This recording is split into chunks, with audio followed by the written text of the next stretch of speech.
Sir कहां कहां तक इन लोगों ने डर फैला दिया। मैं आपको अयोध्या से शुरू करता हूं। सर नमस्कार। अयोध्या ने आपको मैसेज भेजा। अयोध्या ने राम भगवान मेरा व्यवस्था का सवाल है।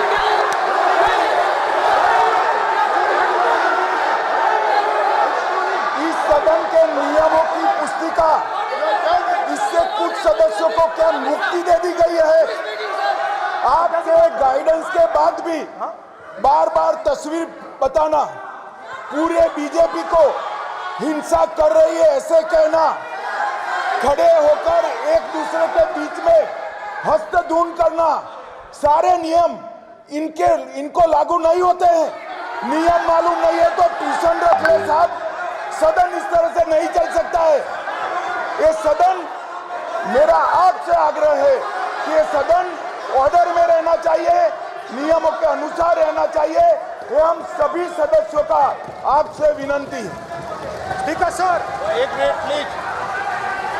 माननीय सदस्यगण, आप ही किताब राम बताओ। भगवान की जन्मभूमि ने अपेक्षा करता हूं कि अपन इसके नियम प्रक्रिया चले। नो, सब चले। नो, आपने बताया था नियम। नो,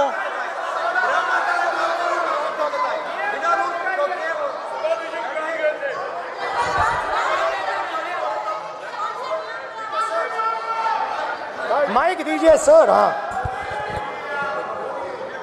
सर, मेरा सवाल है सर, इस माइक का कंट्रोलर किसके हाथ में?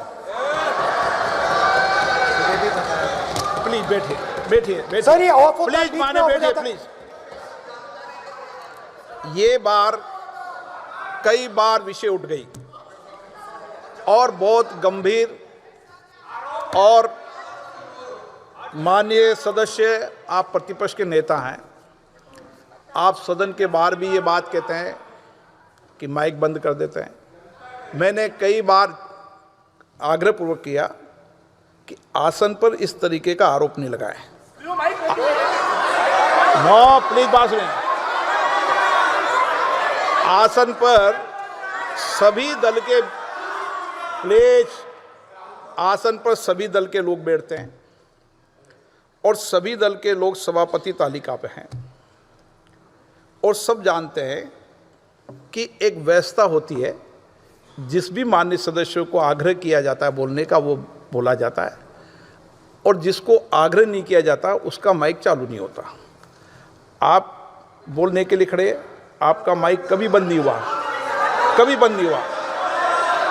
आप अगर आसन में जो भी विराज रहे हैं वो अगर आपका नाम नहीं पुकारते हैं तब माइक चालू नहीं होता। ये व्यवस्था हमेशा इस सदन की रही है, पुराने में भी और नए में भी। कभी आसन पे व्यक्ति पर माइक का कंट्रोल नहीं होता। दूसरा, माननीय प्रतिपक्ष के आप नेता हैं और आपसे ये अपेक्षा की जाती है कि आप लोकसभा की प्रक्रिया का, संचार नियम का पालन करें, संविधान की जो व्यवस्थाएं दे रखी है उसकी पालन करें, और सदन में बोलते समय किसी भी धर्म को के ऊपर ऐसा आक्षेप नहीं करें जिससे पूरे देश के अंदर विषय पैदा हो। ये आपसे अपेक्षा की जाती है। सर मैं बिल्कुल आपकी रिस्पेक्ट करता हूं स्पीकर सर, मगर मेरे भाषण के बीच में सच्चाई ये है कि माइक ऑफ हो जाता है। मैं क्या करूं, हो जाता है वो।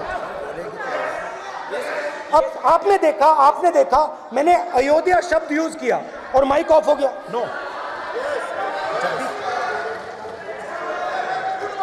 अरे ये प्रधानमंत्री मोदी जी के टाइम में आधा आधा कह आएगा क्या? तो अयोध्या ने राम भगवान की जन्मभूमि, प्लीज ब्रदर, राम भगवान की जन्मभूमि ने बीजेपी को मैसेज दिया और ये आपके सामने मैसेज बैठे हुए हैं। मैंने इनसे पूछा, कल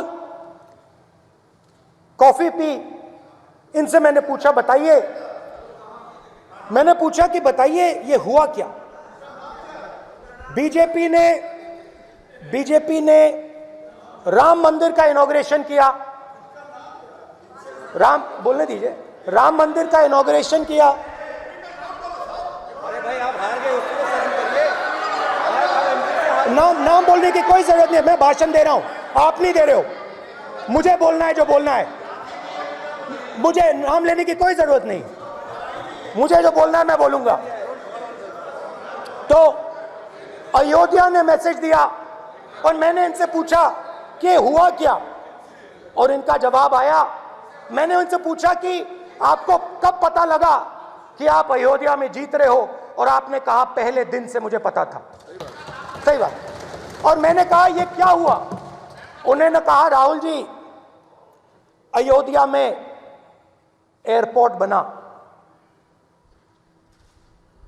अयोध्या की जनता से जमीन छीनी गई और आज तक उन्हें मुआवजा नहीं मिला है।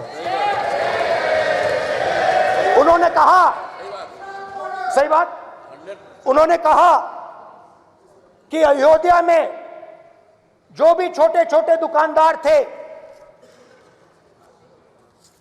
जो भी छोटी छोटी बिल्डिंग्स थी, उन सारों को तोड़कर गिरा दिया गया और उन लोगों को सड़क पर कर दिया गया। इन्होंने यह भी कहा कि अयोध्या के इनॉग्रेशन में अयोध्या की जनता को बहुत दुख हुआ, क्योंकि इनॉग्रेशन में अदानी जी थे, अंबानी जी थे, मगर अयोध्या का कोई नहीं था। और ये कारण था कि अयोध्या की जनता में, उनके दिल में नरेंद्र मोदी जी ने भय डाल दिया। उनकी जमीन ले ली, उनके घर गिरा दिए, और फिर अयोध्या के गरीब लोगों को, किसानों को, मजदूरों को मंदिर के इनॉग्रेशन तक नहीं जाने दिया। मंदिर के इनॉग्रेशन छोड़ो, उसके बाहर भी नहीं जाने दिया। और इसीलिए अयोध्या की जनता ने सही मैसेज भेजा। अच्छा, इन्होंने मुझे एक और बात बोली, 3 बार इन्होंने कहा कि 3 बार नरेंद्र मोदी ने टेस्ट किया, 2 बार क्या मैं अयोध्या से लड़ जाऊं, और सर्वेयर्स ने कहा अयोध्या में मत लड़ जाना, अयोध्या में मत लड़ जाना, अयोध्या की जनता हरा देगी। और इसीलिए प्रधानमंत्री वाराणसी गए और वहां बच के निकले।